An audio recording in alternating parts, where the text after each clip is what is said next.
News 10. A Colony man fighting brain cancer gets a break from his normal life. This past week, he and his family spent 4 days in Fort Lauderdale, Florida, after winning a trip through the Jack and Jill Foundation for end-stage cancer. Tonight, the family reflects on what they call the trip of a lifetime.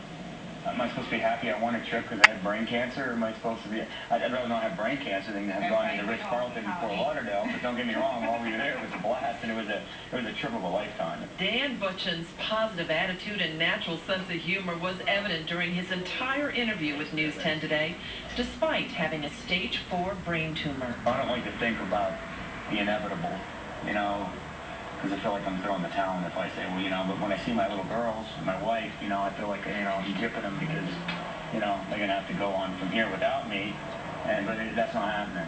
So, as soon as I start thinking that way, I get sad, but then I realize that, it's all attitude. It's been a long road for Dan and his wife Kim and their 2 young daughters.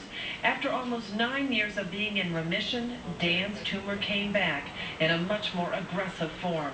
However, this past week's vacation in Florida was a bright spot for the family. It was bittersweet because it was wonderful to be away in such a gorgeous resort in Florida and everything, but the realization of why we got selected for the trip was hard. A wagon full of toys for the girls, beach buckets and sandcastle making tools and stuff. It was pretty cool. Dan and Kim say they were treated like royalty while in Florida and have countless memories.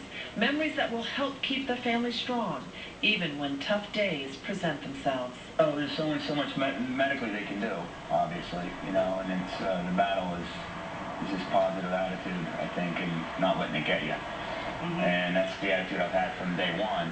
It seemed to work, so why change now, Well, the Butchin family says they are extremely grateful for the outpouring of support from the community, as well as the Colony Fire Department, where Dan volunteers.